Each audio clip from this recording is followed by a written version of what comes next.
Wow, Queen Beautiful. I wish I had a partner like her. I whispered softly, but she heard me. The transport ship Harmony glided through the star-filled void toward Zephyria Prime. Ambassador Marcus Chen stood at the observation deck, watching the planet grow larger through the reinforced glass. The world below looked like a giant crystal ball, its surface covered in towering spires that caught and reflected the light of 3 suns. "First time seeing a Zephyrian world?" asked Captain Torres, joining Marcus at the window. Marcus nodded, adjusting his formal diplomatic uniform. "The photos don't do it justice. It's beautiful. Just remember, Ambassador," Torres said quietly, "this meeting could change everything for humanity. The Zephyrian Empire controls half the galaxy. If we can get them as allies, I know." Marcus replied, feeling the weight of responsibility on his shoulders. No pressure at all. The ship landed on a platform made of what looked like pure diamond. As the doors opened, Marcus stepped out with his small team of advisors. The air was warm and filled with a strange, musical humming sound that seemed to come from the crystal structures themselves. Waiting for them was a group of tall, elegant beings. The Zephyrians moved with fluid grace, their bodies seeming to shift between solid and translucent. They wore robes that sparkled like starlight, and their faces were beautiful in an otherworldly way. "Welcome to Zephyria Prime," said the lead, Zephyrian in a voice like wind chimes. "I am High Counselor Thane. Her Majesty Queen Lysara awaits you in the Grand Chamber." Marcus and his team followed the Zephyrians through corridors that curved and twisted like the inside of a seashell. The walls were covered in patterns that moved and changed as they walked past. Everything here was so different from Earth, so alien yet so beautiful. "Remember," whispered Dr. Sarah Kim, his chief advisor, "don't make direct eye contact for more than 3 seconds. It's considered rude in their culture." Marcus nodded, trying to remember all the cultural briefings he had studied. The Zephyrians were an ancient race, older than humanity by millions of years. They had powers that humans could barely understand: telepathy, energy manipulation, and enhanced senses that could detect the smallest changes in emotion or thought. The Grand Chamber was massive, with a ceiling that seemed to stretch up forever. Pillars of living crystal supported the roof, and the floor was made of some kind of smooth, glowing stone that felt warm under their feet. At the far end of the chamber, on a throne that looked like it was carved from a single enormous gem, sat Queen Lysara. Marcus felt his breath catch in his throat. The queen was unlike anything he had ever seen. She appeared to be made of pure light, her form shifting between solid and ethereal. Her hair flowed like liquid starlight, and her eyes held the depth of galaxies. She was beautiful in a way that made his heart race and his thoughts scatter. "Your Majesty," High Counselor Thane announced, "I present Ambassador Marcus Chen of the Human Federation." Marcus stepped forward, remembering the proper protocol. He bowed deeply, keeping his eyes down as he had been taught. "Your Majesty, I am honored to meet you. I bring greetings from Earth and hope for peace between our peoples." The Queen's voice was like music when she spoke. "Rise, Ambassador Chen. Let us look upon each other as equals in this chamber of diplomacy." Marcus straightened and made the mistake of looking directly at her. The Queen's beauty was overwhelming, not just her appearance, but something deeper. She radiated grace and wisdom, power and gentleness all at once. In that moment, Marcus forgot he was a diplomat representing his entire species. He forgot about protocol and proper behavior. He was just a man looking at the most beautiful being he had ever seen. "Wow, Queen Beautiful. I wish I had a partner like her," he whispered softly under his breath. Thinking no one could hear him, the reaction was immediate and dramatic.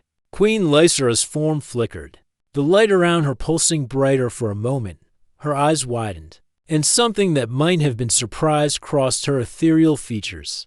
The Zephyrian advisors round the throne began to murmur among themselves, their voices creating a sound like breaking glass. High Counselor Thane stepped forward quickly. "Ambassador Chen, perhaps you are tired from your journey. We should postpone this meeting until no," the Queen said, her voice carrying a note of something Marcus couldn't identify. The ambassador's words were unexpected. She tilted her head, studying Marcus with an intensity that made him want to disappear into the floor. In 3,000 years of rule, no one has ever spoken to me in such a way. Marcus felt his face burning with embarrassment. His team behind him was frozen with horror. Dr. Kim looked like she might faint, and the other advisors were staring at him with expressions of complete shock. Your Majesty, I apologize, Marcus stammered. I didn't mean, I was just. You were just being honest, the Queen said. And now Marcus was sure he heard amusement in her voice. How fascinating. The tension in the chamber was thick enough to cut with a knife. The Zephyrian advisors were whispering more urgently now, and Marcus could see some of them making gestures that looked like they might be calling for guards. Perhaps, High Counselor Thane said carefully, we should continue this meeting at another time. The ambassador clearly needs to rest and prepare himself better for formal discourse. Queen Lysara stood from her throne, her form becoming more solid as she did. Yes, I think that would be wise. Ambassador Chen, you and your delegation will be our guests in the Crystal Towers. We will meet again tomorrow. As the Zephyrians began to escort them out, Marcus felt like the biggest fool in the galaxy. He had ruined everything with one thoughtless comment. The alliance his people desperately needed was probably lost forever because he couldn't control his thoughts for 5 minutes. But as they left the chamber, Marcus caught sight of Queen Lysara watching him go. For just a moment, her serious expression seemed to soften, and he could have sworn he saw her smile. Walking through the crystal corridors toward their quarters, Dr. Kim finally found her voice. Marcus, do you have any idea what you've just done? Marcus sighed heavily. I've probably started a war instead of preventing one. The Queen has telepathic abilities, Dr. Kim continued. She can hear thoughts and emotions. In her hearing, Marcus, she probably heard every word you said, even the ones you thought you were only thinking. As they reached their assigned quarters, Marcus stood at the window looking out at the alien city. The 3 suns were setting, casting the crystal spires in shades of gold and purple. Somewhere in this beautiful, strange world, he had either made the biggest mistake of his diplomatic career or something entirely different. He just wasn't sure which one yet. Marcus spent the night in the crystal towers, staring at the ceiling of his guest room. The walls were made of translucent crystal that glowed softly, creating patterns that moved like slow waves. He couldn't sleep every time he closed his eyes. He saw Queen Lysara's surprised face and heard the shocked whispers of the Zephyrian advisors. I've ruined everything, he whispered to himself for the 100th time. Dr. Kim had spent hours lecturing him about diplomatic protocol and cultural sensitivity. The other members of his team avoided looking at him directly, as if his failure might be contagious. Marcus had sent a message to Earth, explaining what had happened. He was still waiting for a response, but he could imagine the panic in the Federation Council chambers. The next morning, Marcus was picking at his breakfast when High Counselor Thane arrived at his quarters. The tall Zephyrian's expression was unreadable, but his posture seemed less formal than the day before. Ambassador Chen, Thane said, his voice carrying that musical quality all Zephyrians seemed to have. Her Majesty Queen Lysara requests your presence in the Garden of Reflections. Marcus's heart sank. Is this where she tells me that humanity will never be welcome in the Zephyrian Empire? Something that might have been confusion flickered across Thane's face. I do not believe that is her intention. She wishes to speak with you alone. Alone? Dr. Kim stood up quickly. That's not protocol. An ambassador should never meet with a foreign ruler without advisors present. The Queen was very specific, Thane replied. Only Ambassador Chen. As they walked through the crystal corridors, Marcus tried to prepare himself for the worst. Maybe the Queen wanted to tell him personally how badly he had insulted her people. Maybe she was going to demand that Earth send a new ambassador, or worse. Maybe she was going to declare war. The Garden of Reflections was unlike anything Marcus had ever seen. It was a circular space surrounded by walls of living crystal that sang softly when the wind touched them. In the center was a pool of water that reflected not the sky above, but images of distant stars and galaxies. Strange, beautiful plants grew around the pool. their leaves shimmering with colors that had no names. Queen Lysara stood beside the pool, her form more solid than it had been the day before. She wore a simple white robe that seemed to be made of captured moonlight when she turned to face Marcus. He was struck again by her otherworldly beauty. "Thank you for coming, Ambassador Chen," she said, gesturing for him to sit on a bench made of smooth, warm stone. "Please, call me Lysara. I think we can dispense with formal titles for now." Marcus sat down carefully, keeping his eyes focused on the water. "Your Majesty, I mean, Lysara, I want to apologize for yesterday. What I said was completely inappropriate. I understand if you want to end the negotiations." To his surprise, Lysara laughed. It was a sound like silver bells, beautiful and unexpected. "And the negotiations, Ambassador. Your words yesterday were the most interesting thing anyone has said to me in 300 years. Marcus looked up at her, confused. "I don't understand." Lysara sat down beside him, her presence radiating warmth. "Tell me, Marcus, may I call you Marcus, what do you know about Zephyrian culture?" "I studied the reports," Marcus said carefully. "Your people are ancient, wise, and powerful. You have telepathic abilities and can manipulate energy. Your society is based on harmony and order." "All true," Lysara nodded. "But do you know what we have lost in our pursuit of perfection?" Marcus shook his head. "Honesty?" Lysara said simply. "For thousands of years, my people have trained themselves to control their thoughts and emotions. We speak only what is proper, think only what is appropriate. When someone approaches me, I can read their thoughts, but those thoughts are carefully prepared, filtered through layers of protocol and politeness." She gestured to the pool, where the reflected stars seemed to dance. "Yesterday, when you spoke, I heard something I had forgotten existed. Raw, unfiltered emotion. Genuine admiration without calculation or agenda. Do you know how rare that is?" Marcus felt his cheeks burning. It was still inappropriate. "I'm supposed to be a professional diplomat." "Professional, yes," Lysara said. And he could hear the smile in her voice. "But also human.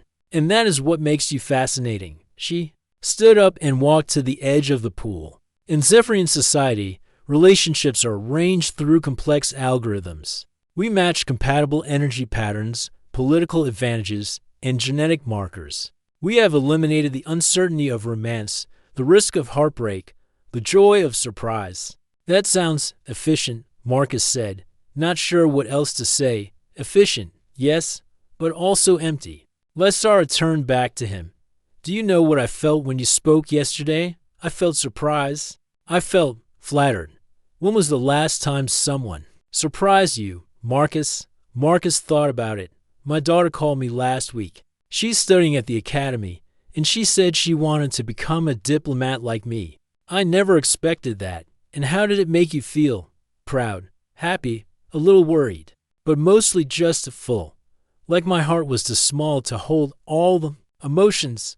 Lysara nodded eagerly.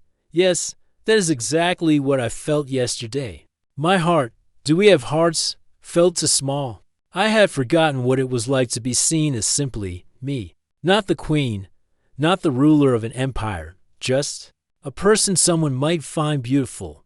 They sat in comfortable silence for a while, watching the stars dance in the pool. Marcus found himself relaxing for the first time since arriving on Zephyria Prime. "Your people must think I'm a disaster," he said eventually. "My advisors are concerned," Lysara admitted. "They don't understand why I want to continue talking with you. They think you're dangerous." "Am I?" Lysara considered this seriously. "Perhaps, but not in the way they think. You're dangerous because you make me want to feel things I've spent centuries learning to suppress. You make me curious about concepts we've abandoned, spontaneity, uncertainty, the thrill of not knowing what someone will say next. Is that good or bad?" "I don't know," Lysara said, and Marcus could hear the wonder in her voice. "And that's what makes it exciting." A soft chime echoed through the garden, and High Counselor Thane appeared at the entrance. "Your Majesty, the council is asking for you. They wish to discuss the situation with the human delegation." Lysara sighed. "Of course they do." She turned to Marcus. Would you be willing to meet with me again tomorrow? I want to know more about this thing humans call humor. And I'm curious about your concept of choosing your life partners." Marcus smiled. "I'd be honored." As they walked back toward the palace, Marcus felt something he hadn't expected when he came to Zephyria Prime. He felt hope, not just for the alliance between their peoples, but for something more personal, something that might bridge the gap between two very different worlds. Behind them, the pool in the Garden of Reflections continued to show distant stars, but now they seemed to twinkle a little brighter, as if they too were curious about what might happen next. Over the next few days, Marcus found himself spending more time with Queen Lysara in the Garden of Reflections. Their conversations had become the highlight of his stay on Zephyria Prime. She was curious about everything human, the way people fell in love, how they made friends, why they told jokes, and how they dealt with sadness. On Earth, Marcus explained during one of their talks, people sometimes cry when they're happy. At weddings, for example, Lysara tilted her head, her luminous form flickering with interest. "You leak water from your eyes when you experience joy. How strange and wonderful. It's not just water," Marcus laughed. "It's emotions that are too big to hold inside. We're not as controlled as your people." "I think I would like to learn to cry," Lysara said thoughtfully. "It sounds liberating." Their friendship was not going unnoticed. Dr. Kim reported that the Zephyrian advisors were becoming increasingly worried about their queen's behavior. She had started laughing during formal meetings, asking unexpected questions, and worst of all, she had begun making decisions without consulting the ancient algorithms that had guided Zephyrian society for millennia. "The council is calling for an emergency session," Dr. Kim told Marcus privately. "They think you're having a dangerous influence on their queen." Marcus was in his quarters, preparing for another meeting with Lysara, when alarms began sounding throughout the crystal towers. The walls flashed red, and the musical humming that always filled the air turned into a harsh, discordant wail. High Counselor Thane burst into the room, his usually calm expression replaced by panic. "Ambassador Chen, you must come immediately. We have a crisis." They rushed through the corridors to the grand chamber, where a crowd had gathered. In the center of the room, hovering above the floor, was a holographic image of a massive black warship. The ship was covered in spikes and sharp edges, looking like it had been designed to strike fear into anyone who saw it. "What is that?" Marcus asked. "A Void Syndicate dreadnought," Thane replied grimly. "They've entered our system." The hologram flickered and changed, showing the bridge of the enemy ship. A figure stepped forward, tall, muscular, and covered in cybernetic implants that glow with red light. His face was a mixture of organic features and mechanical parts, and his eyes burned like hot coals. "I am Prince Vexstar of the Void Syndicate," the figure announced, his voice echoing through the chamber. "I come to claim what is rightfully mine." Queen Lysara appeared at the entrance to the chamber, her form blazing brighter than Marcus had ever seen it. "Prince Vexstar, you are not welcome in Zephyrian space. Leave immediately." The prince's mechanical laugh was like grinding metal. "I invoke the ancient right of conquest. Queen Lysara, I claim you as my bride to unite our empires under Syndicate rule." Murmurs of shock rippled through the chamber. Marcus felt a cold fear grip his heart. "What's the right of conquest?" he whispered to Thane. "An old law from the time before the Galactic Accords," Thane explained quietly. "If a ruler from another species formally claims a Zephyrian monarch, they must be given the chance to prove their worthiness through combat." "Combat?" Marcus's voice cracked slightly. "The Queen's champion fights the challenger," Thane continued. "If the challenger wins, the Queen must marry them. If the champion wins, the challenger must leave forever." Prince Vexstar's image smiled, showing teeth that had been replaced with metal fangs. "I have waited 300 years for this moment. Beautiful Queen, my army stands ready to take your empire by force if necessary, but I prefer to win you honorably. And if I refuse," Lysara's voice was cold as ice, "then I will destroy your world and take you anyway," Vexstar replied. "But the old laws still hold power. Even the Galactic Council cannot interfere with a lawful challenge."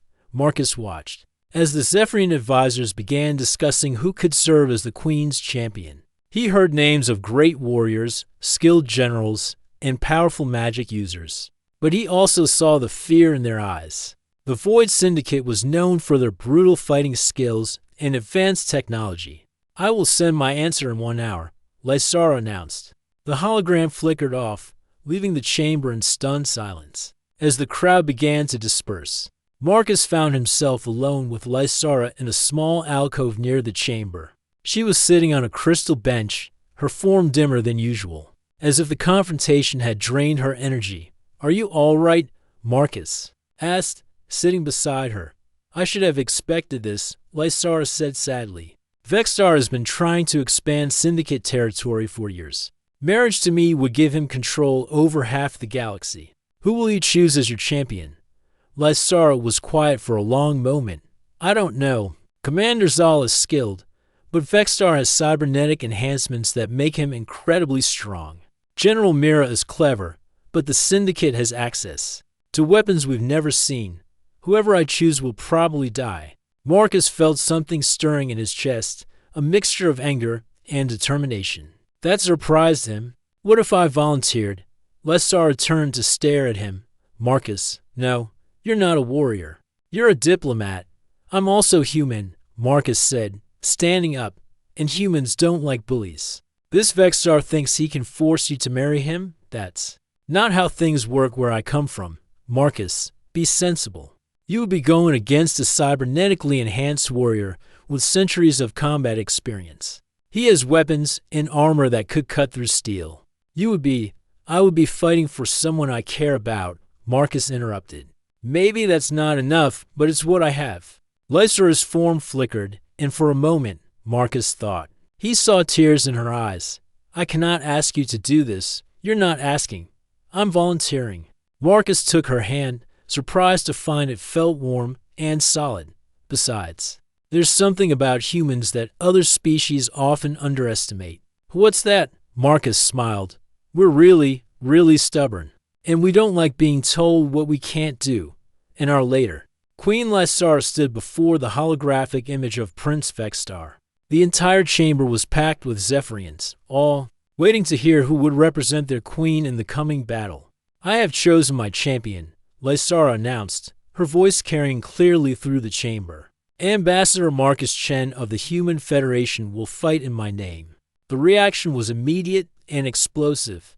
The Zephyrian advisors erupted in protests. Dr. Kim looked like she was about to faint, and even Prince Vexstar seemed surprised. "A human?" Vexstar laughed. "You just, Queen.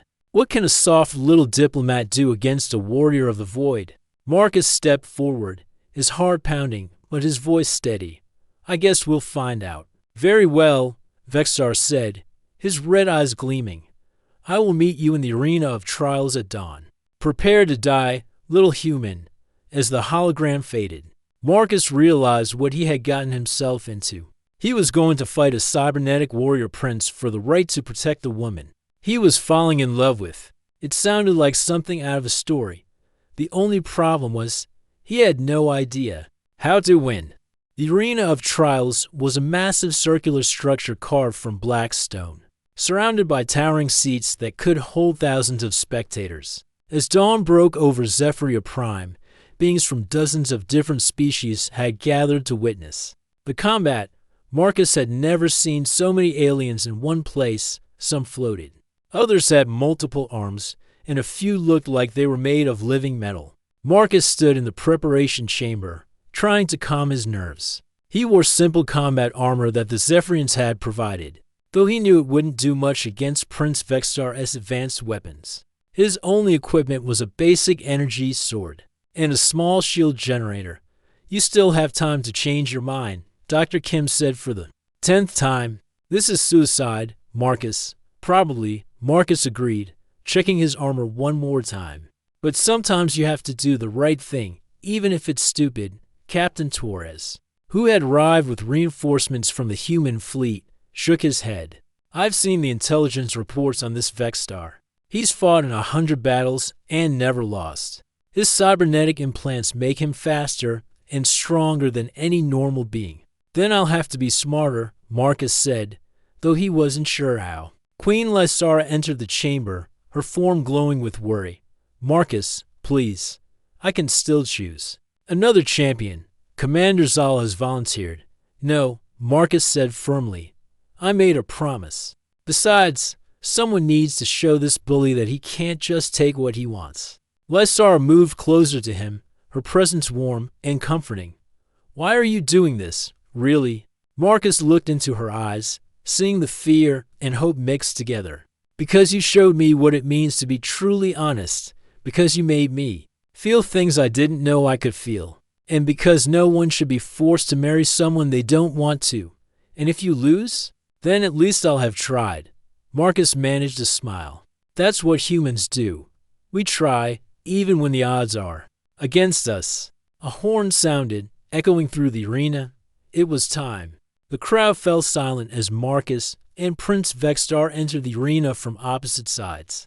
The prince was even more intimidating in person, nearly 8 feet tall, with arms that had been replaced by mechanical limbs ending in razor-sharp claws. His legs were cybernetic pistons that made him move with inhuman speed.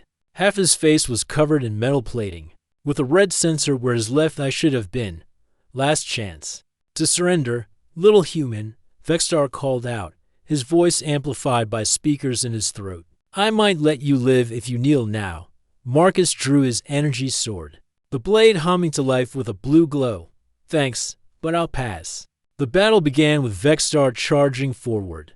Like a missile, his mechanical legs propelled him across the arena in seconds, his claws extended to tear Marcus apart. Marcus barely managed to roll aside, feeling the wind from the prince's attack as he passed. Vexstar spun around immediately, his cybernetic reflexes allowing him to change direction without losing speed.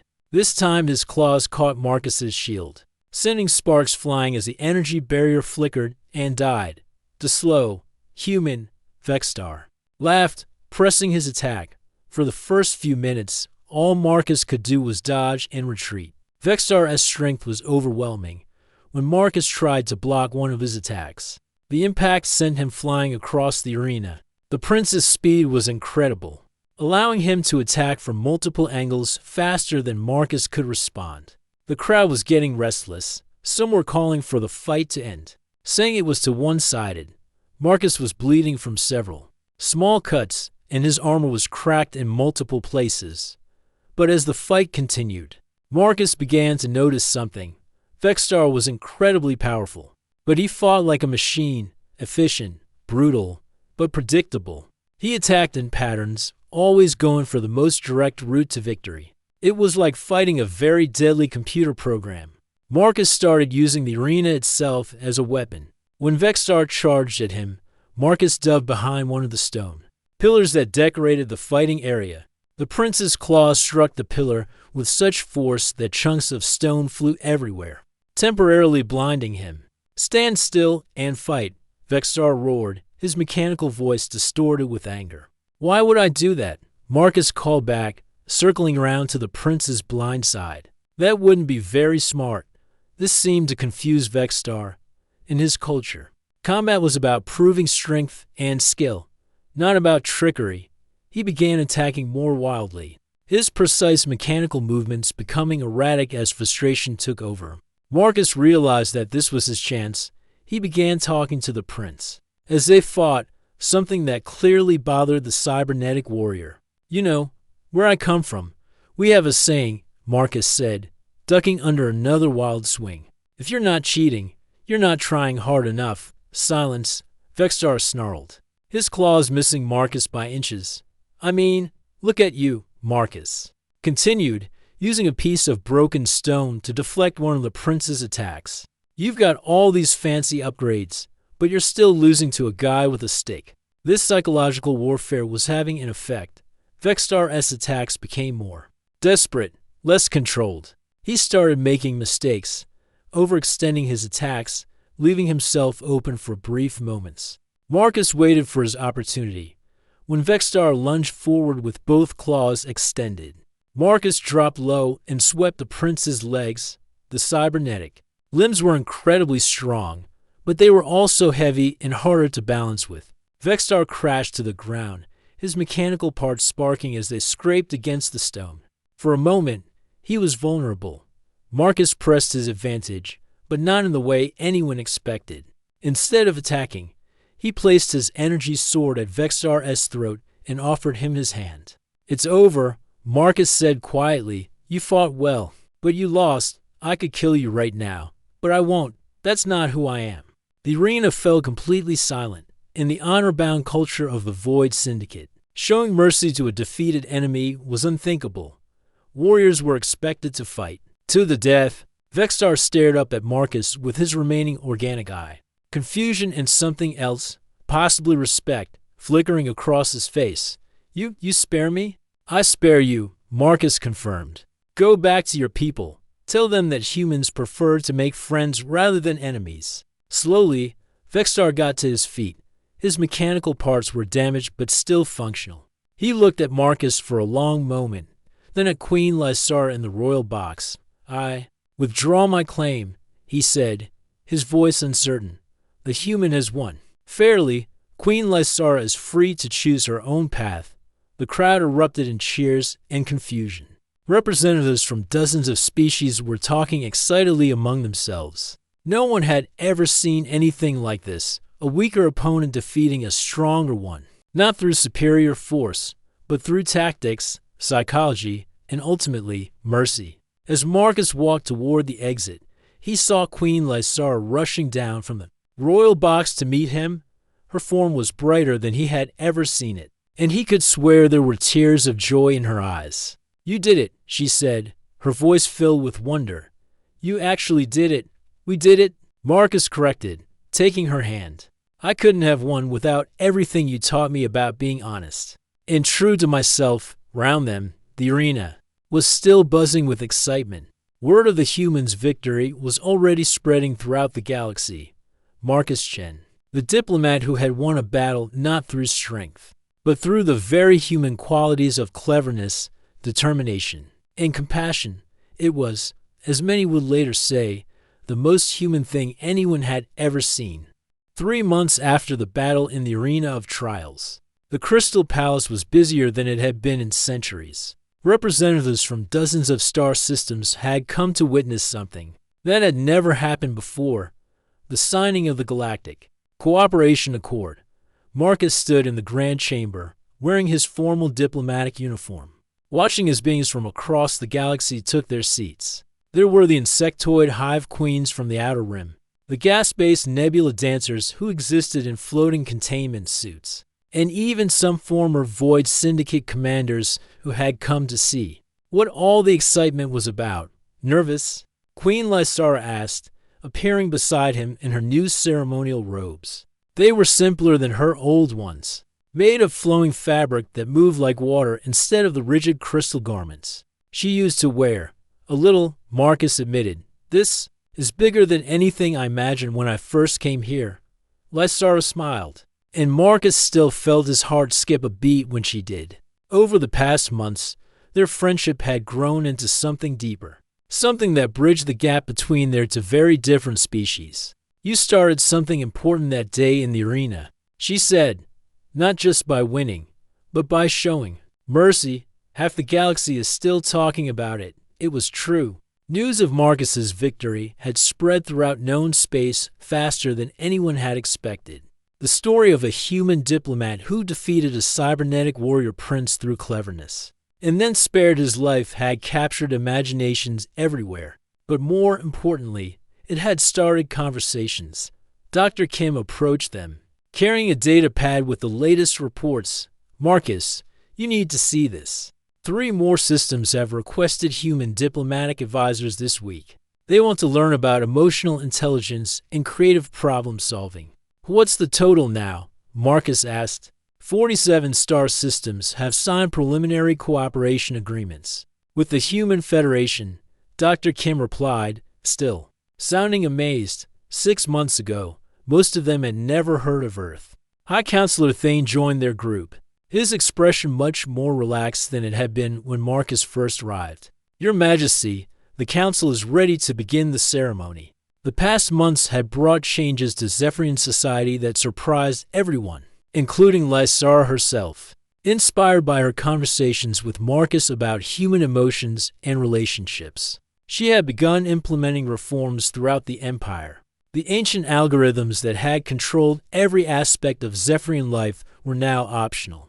Rather than mandatory, citizens could choose their own careers, their own partners, their own paths in life. The results had been remarkable. Art, music, and literature that had been stagnant for centuries suddenly exploded with new creativity. Before we begin, Lysara announced to the assembled crowd, "I want to share something with all of you." She gestured to a large crystal display that showed scenes from across the Zephyrian Empire. On the screen, Marcus could see Zephyrians laughing, dancing, creating art with wild colors and impossible shapes. Children played games that had no rules except fun, and adults formed friendships based on shared interests rather than compatible energy signatures. For 3,000 years, Lysara continued, "My people believed that perfection meant the elimination of uncertainty, of surprise, of the chaos that comes with genuine emotion. We were wrong." She turned to look at Marcus, her eyes shining with warmth. "A human diplomat taught us that chaos isn't something to be feared, it's something to be celebrated. Uncertainty isn't a flaw, it's an opportunity. And emotions aren't weaknesses, they're the source of our greatest strengths." The crowd murmured with interest. Many of the assembled representatives came from species that had made similar choices to the Zephyrians, trading emotional complexity for efficiency and order. "Today," Lysara said, "we're not just signing a military alliance or a trade agreement. We're creating something new, a galactic community based not on conquest or dominance, but on cooperation and mutual understanding." Marcus stepped forward to address the assembly. "When I first came to Zephyria Prime, I made a mistake. I spoke without thinking, said something inappropriate, and nearly ruined everything." He paused, looking around at the diverse crowd. "But that mistake taught me something important. It's our imperfections that make us interesting. It's our willingness to be vulnerable that allows us to truly connect with others." A delegation from the Mechanical Consortium, beings who had replaced their organic bodies with robotic ones centuries ago, leaned forward with interest. Their leader, a tall figure made of gleaming metal, spoke in a synthesized voice. Elaboration requested. "How does vulnerability create strength?" Marcus smiled. "Because when you're vulnerable, you have to rely on others. When you don't have all the answers, you have to work together to find them. When you're not perfect, you have room to grow. And when you're honest about your feelings," Lysara added, "you give others permission to be honest too. That's how trust begins." The ceremony itself was unlike any diplomatic gathering in galactic history. Instead of formal speeches and rigid protocols, it became a celebration of diversity. Species shared stories about their cultures, their hopes, their fears. The Hive Queens sang harmonies that made the crystal walls vibrate with beautiful music. The Nebula dancers created light shows that painted the chamber in colors that had no names. When it came time to sign the accord, each representative added their own unique touch. Some signed with energy, others with light, and a few with complex mathematical equations that somehow expressed their commitment to peace. As the ceremony concluded, Marcus found himself on the observation deck of the Crystal Palace, looking out at the three suns setting over the horizon. The sky was painted in shades of gold and purple, and the crystal spires of the city below sparkled like captured starlight. "So what happens now?" Lysara asked, joining him at the railing. Over the months, her form had become more solid, more present. She had learned to exist fully in the moment instead of floating between dimensions. "Now we build something better," Marcus replied. "It won't be easy. There will be conflicts, misunderstandings, probably a few more diplomatic disasters caused by people like me." Lysara laughed. The sound as beautiful as it had been the first time he heard it. "I hope so. Life would be boring without a few disasters." Marcus took her hand, still amazed by how warm and real it felt. "I have a confession to make." "Oh, another inappropriate comment, maybe." Marcus grinned. "I was thinking, would you like to visit Earth sometime?" I'd love to show you what human cities look like, introduce you to my daughter, maybe teach you how to make coffee. I would love that, Lysara said softly. But I have a confession too. What's that? I already know what's going to happen. Between us, not because of algorithms or energy patterns or any of the old ways, but because I choose it. Because you taught me that the best things in life can't be calculated, they can only be felt. As they stood together watching the sunset, Marcus realized that his accidental comment all those months ago had led to something he never could have imagined, not just an alliance between species, but a new way of thinking about relationships, cooperation, and what it meant to be truly alive. In the distance, ships from dozens of worlds were departing from Zephyria Prime, carrying with them new ideas about emotion, creativity, and the beautiful chaos of genuine connection. The galaxy would never be the same, and it all started with a human being honest about what he felt. Sometimes, Marcus thought, the best diplomacy wasn't about being perfect, it was about being real.